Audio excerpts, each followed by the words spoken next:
Hello friends, हम लोगों ने सोशियोलॉजी में 1 से 9 तक क्वेश्चन देख लिया है शॉर्ट्स वीडियो में। तो आज मैं आप लोगों के लिए लॉन्ग वीडियो बना के लाई हूँ ताकि आपके क्वेश्चंस कंप्लीट हो जाएं, क्योंकि एग्जामिनेशंस नज़दीक हैं। तो पहला क्वेश्चन जो हम लोग का 10वां क्वेश्चन है वो स्टार्ट करते हैं। हिंदू विवाह कानून कब पारित हुआ? हिंदू विवाह कानून कब पारित हुआ? तो दोस्तों इसका जो आंसर होगा वो होगा ऑप्शन नंबर 4, 1955 में, 1955 में हिंदू विवाह कानून पारित किया गया। नेक्स्ट क्वेश्चन देखते हैं हम लोग। औद्योगिक क्रांति किस स्थान से शुरू हुई थी? जो इंडस्ट्रियल रिवॉल्यूशन आया था कहाँ से शुरू किया गया था? तो देखिए दोस्तों इसका जो आंसर होगा वो होगा इंग्लैंड से शुरू हुआ था। कहाँ से शुरू हुआ था? इंग्लैंड से। ठीक है, चलिए आगे देखते हैं हम लोग। नेक्स्ट है क्वेश्चन नंबर 12। निम्न में कौन सी अमूर्त संपत्ति है? अमूर्त, ठीक है, तो ये होगा व्यापार की साख। व्यापार की साख क्या है? अमूर्त संपत्ति है। नेक्स्ट है धर्म की उत्पत्ति के प्रकृतिवादी सिद्धांत के जनक कौन है? यानी कि धर्म की उत्पत्ति के बारे में प्रकृतिवादी जो सिद्धांत दिया था वो किसने दिया था? तो मैक्स मूलर ने दिया था। मैक्स मूलर ने। देखिए ये सब सिद्धांत से रिलेटेड जो भी क्वेश्चंस आते हैं प्लीज़ उसको जरूर याद किया कीजिए, क्योंकि बहुत सारे क्वेश्चंस एग्जाम में ऐसे ही पूछे जाते हैं। ठीक है, नेक्स्ट है किस अर्थशास्त्री ने परिवार के संगठन में रक्त संबंध पर अधिक जोर दिया? रक्त संबंध पर अधिक जोर दिया था, तो ये किंग्सले डेविस ने दिया था। किंग्सले डेविस ने। तो ये समाजशास्त्री थे जिन्होंने बताया कि रक्त का परिवार का जो संगठन होता है वो रक्त संबंध पर ही आधारित होता है। नेक्स्ट क्वेश्चन है आपका 50 नंबर। निम्नांकित कार्यों में कौन सा कार्य परिवार से संबंध होता है? तो परिवार से संबंधित कौन से कार्य होते हैं वो बताना है आपको। तो देखिए इसका जो आंसर होगा वो होगा ऑप्शन नंबर 4 ही होगा। मैं बता देती हूँ समाजीकरण का कार्य भी परिवार से संबंधित होता है, आर्थिक कार्य भी और सांस्कृतिक कार्य भी। यानी कि सांस्कृतिक कार्य में विवाह हो गए, बर्थडे पार्टी हो गई, एनिवर्सरी हो गई, और समाज से रिलेटेड जितने भी सांस्कृतिक कार्य होते हैं वो सब परिवार से ही संबंधित होते हैं। नेक्स्ट है भारतीय अर्थव्यवस्था किस प्रकार की अर्थव्यवस्था है? तो भारतीय अर्थव्यवस्था जो है, देखिए यहाँ पे 3 ऑप्शन दिया गया, पूंजीवादी, समाजवादी, मिश्रित। तो दोस्तों इसका जो आंसर होगा वो होगा, और इसमें चौथा ऑप्शन जो दिया गया है इनमें से कोई नहीं, तो इसका जो आंसर होगा ऑप्शन नंबर 3। ठीक है, ऑप्शन नंबर 3। नेक्स्ट क्वेश्चन है क्वेश्चन नंबर 17। धर्म का आध्यात्मिक शक्ति पर विश्वास है यह कथन किनका है? यानी कि धर्म का आध्यात्मिक शक्ति पर विश्वास है यह कथन किसने कहा है? तो इसका आंसर होगा ई.बी. टायलर ने कहा है। ई.बी. टायलर ने कहा है। नेक्स्ट है निम्नांकित में किन में बहुपति विवाह की प्रथा प्रचलित है? बहुपति मतलब बहुत सारे पति हो सकते हैं उस लड़की के, जिस लड़की की शादी है। तो बहुपति की जो विवाह प्रचलित है वो नायरों में है। कितने है? नायरों में। याद रखिएगा नायरों में ये प्रचलित है। नेक्स्ट है क्वेश्चन नंबर 19। संयुक्त परिवार की प्रमुख विशेषता क्या है? देखिए संयुक्त परिवार जो होता है जॉइंट फैमिली होता है, और जॉइंट फैमिली में उसमें सारे लोग शामिल होते हैं। बड़ा आकार, सामूहिक संपत्ति और परस्पर रक्त संबंध होता है। हाँ, जिसका देखिए संयुक्त परिवार में क्या होगा, परिवार बहुत बड़ा होगा, जैसे चाचा चाची, नाना नानी, मामा मामी, दादा दादी, सब इसमें मतलब क्या होते हैं ना, जो संयुक्त परिवार होता है उसमें जुड़े होते हैं लोग। जैसे नाना नानी का तो फैमिली नहीं, मैं गलत बोल गई। मैं आपको बता दूं कि जैसे बड़े पापा बड़ी मम्मी हो गए, सब लोग मिल के रहते हैं। यानी कि अगर आपके पिताजी हैं तो उनके जितने भी भाई हैं उनके परिवार सब साथ में रहेंगे, उनकी संपत्ति का बंटवारा नहीं होगा, और आपस में रक्त संबंध होता है, और सारे सांस्कृतिक कार्य साथ में ही किए जाते हैं। भाई जॉइंट फैमिली में आज कोई रहना नहीं चाहता है। रीज़न यही है कि बहुत सारे प्रॉब्लम्स हो जाते हैं, और बहुत सारे प्रॉब्लम्स हैं जॉइंट फैमिली में, पर जॉइंट फैमिली ज़्यादा अच्छा है। चलिए इसका आंसर होगा इनमें से सभी ऑप्शन नंबर 4। नेक्स्ट है क्वेश्चन नंबर 20। परिवार की उत्पत्ति के विकासवादी सिद्धांत के प्रमुख समाजशास्त्री कौन थे? तो देखिए इसका जो आंसर होगा बैकोफन। क्या होगा? बैकोफन। बैकोफन याद रखिएगा, इसका होगा बैकोफन। देखिए 19 नंबर क्वेश्चन इंपॉर्टेंट है, क्योंकि कई लोग सोचेंगे क्या संयुक्त परिवार की प्रमुख विशेषता क्या होगी? सिर्फ बड़ा आकार नहीं, याद रखिएगा। मैं खुद एक जॉइंट फैमिली से बिलोंग करती हूँ, और मुझे पता है जॉइंट फैमिली में प्रॉब्लम्स है, पर मज़ा आता है, सब मिल के रहते हैं। चलिए नेक्स्ट क्वेश्चन नंबर 21। परिवार की उत्पत्ति के संबंध में एक विवाह के सिद्धांत के प्रतिपादक कौन थे? एक विवाह सिद्धांत का प्रतिपादन किसने किया था? तो देखिए वेस्टरमार्क ने दिया था। वेस्टरमार्क ने दिया था। 22।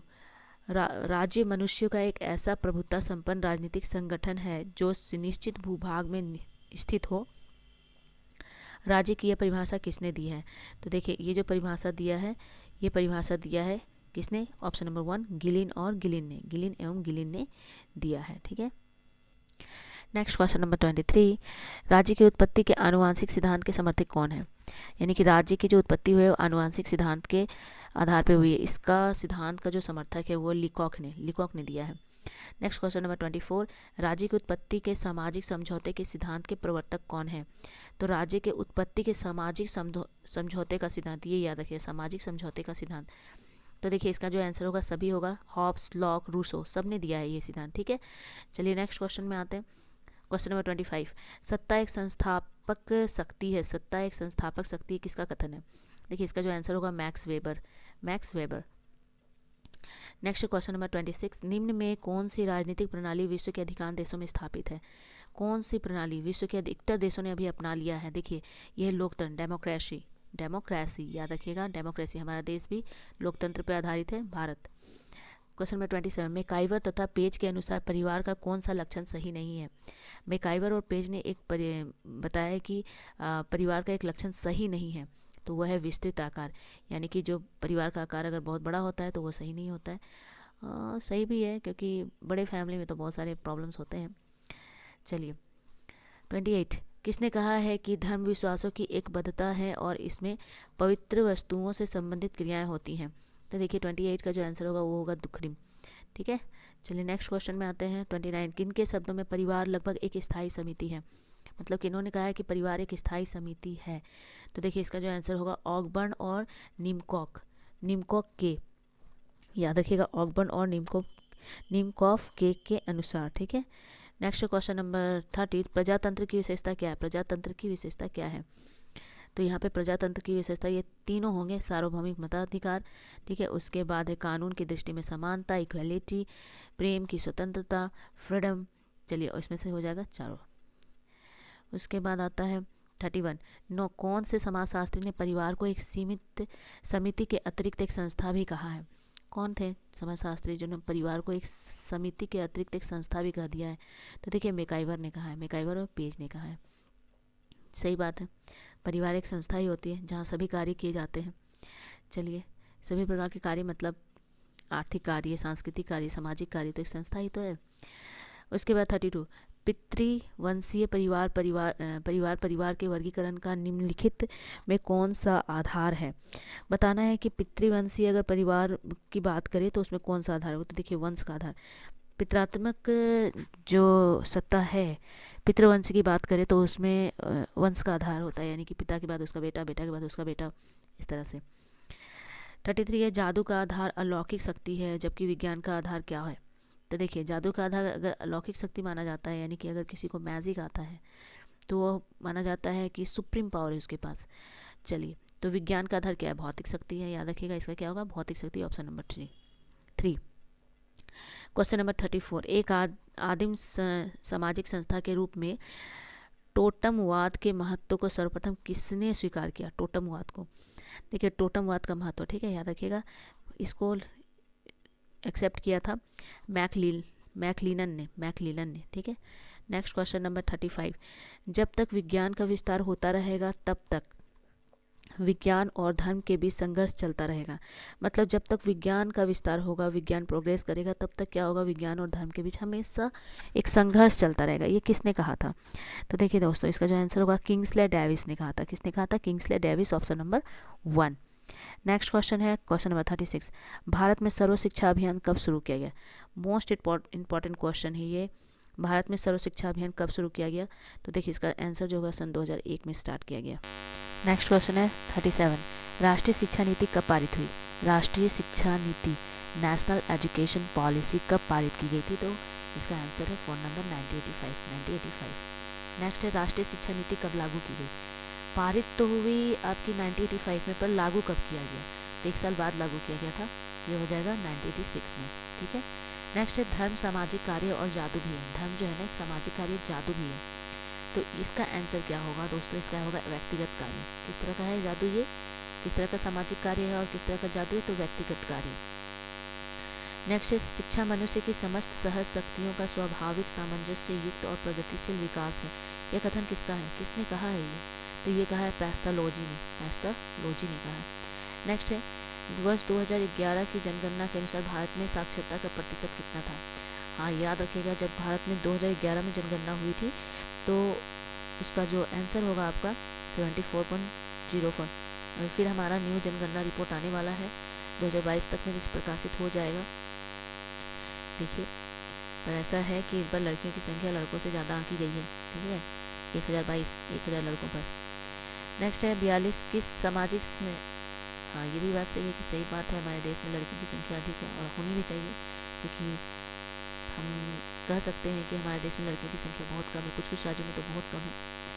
और लड़कियों की और लड़कों की भी संख्या दोनों की बराबर ही होनी चाहिए, अधिक ही होनी चाहिए, तभी किसी देश का दोनों वर्ग आगे बढ़ता है। किस समाजशास्त्री ने परिवार के संगठन में रक्त संबंध पर आधारित जोर दिया है? तो देखिए, इसका जो आंसर होगा वो होगा क्लेयर ने किया है, क्लेयर ने। ठीक है, 42 का जो आंसर होगा वो होगा ऑप्शन नंबर 1। चलिए 43 नंबर जो है, निम्न में से कौन सी आर्थिक संस्था नहीं है, एक आर्थिक संस्था के रूप में नहीं जानी जाती है? किससे हम लोग आर्थिक संस्था के रूप में नहीं जानते हैं? वो है आपका राज्य। किसे? राज्य को। नेक्स्ट है 44, राज्य की उत्पत्ति का सबसे प्राचीनतम सिद्धांत किसे माना जाता है? देखिए, राज्य की जब उत्पत्ति हो जाता है, सबसे प्राचीनतम सिद्धांत जो माना जाता है वो देवी उत्पत्ति का सिद्धांत माना जाता है। नेक्स्ट 45, मैं 50 क्वेश्चन आज कराऊंगी। ठीक है, और जो रेस्ट बचेगा वो मैं कल करा दूंगी। चलिए, निःशुल्क और अनिवार्य शिक्षा अधिकार अधिनियम 2009 के अंतर्गत कितनी आयु तक के बालकों को निःशुल्क शिक्षा का प्रावधान किया गया है? देखिए, इसका जो आंसर होगा वो होगा आपका 14 वर्ष तक, यानी कि आपके 6 से लेकर 14 वर्ष तक के जो बच्चे हैं उनको निःशुल्क शिक्षा देने का प्रावधान है 2009 अधिनियम के अंतर्गत, याद रखिएगा। और ये ऊपर से क्या है, सर्व शिक्षा अधिकार जो अधिनियम है ना, वो उसमें 6 से 14 वर्ष तक के बच्चों को निःशुल्क शिक्षा है। तो प्लीज़ बच्चों को पढ़ाएं, काम पे ना भेजें, क्योंकि अभी बच्चों की पढ़ने की उम्र है, और जब बच्चे पढ़ लेंगे तो आगे चल के वो अपने आने वाले फ्यूचर को भी अच्छा करेंगे और आने वाले भविष्य में उनका अच्छा होगा। नेक्स्ट है 46, वर्ष 2011 की जनगणना के अनुसार भारत में महिला साक्षरता का प्रतिशत कितना था? तो 2011 में जो जनगणना हुई थी उसके आधार पे महिला साक्षरता दर कितना था? तो फ्रेंड्स, इसका जो आंसर मैं बता दूँ 65.46, बहुत कम था और ज़्यादा होना चाहिए। ठीक है, कुछ राज्यों में तो इससे भी कम है। चलिए, पर हमारे देश की महिला साक्षरता दर है, मैं तो चाहती हूँ कि 100% हो जाए। 47, और ये तभी हो सकता है जब हम लोग अपनी लड़कियों को घर से बाहर भेजेंगे पढ़ने के लिए। बाहर क्या, आपको घर पे ही अच्छी शिक्षा दें, अगर बाहर उच्च शिक्षा देनी है तो जानी ही होगी, पर मैं चाहती हूँ कि लड़कियों को पढ़ाया जाए, क्योंकि बहुत सारे ऐसे क्षेत्र हैं जहाँ लड़की को नहीं पढ़ाया जाता है। चलिए 47, किस समाजशास्त्री ने यह माना है कि शिक्षा राजनीतिक व्यवस्था में परिवर्तन लाती है? तो इसका आंसर होगा जॉर्ज सिमेल ने कहा है, जॉर्ज सिमेल ने। नेक्स्ट है 48, वोटमवाद को किसने समस्त धर्म का प्राथमिक स्तर माना है? वोटमवाद को किसने समस्त धर्मों का प्राथमिक स्तर माना है? तो देखिए, इसका जो आंसर होगा वो होगा दुखलिन, इन्होंने माना है। नेक्स्ट है 49, भारत का नया संविधान कब लागू हुआ? देखिए, भारत का जो नया संविधान लागू हुआ वो हुआ 1950 में। ठीक है, 26 जनवरी 1950 को लागू हुआ। और दूसरी बात मैं बता दूं कि संविधान को बनने में कितना समय लगा, तो 2 साल 11 महीने 18 दिन लगे थे। ठीक है, लंबा समय लगा।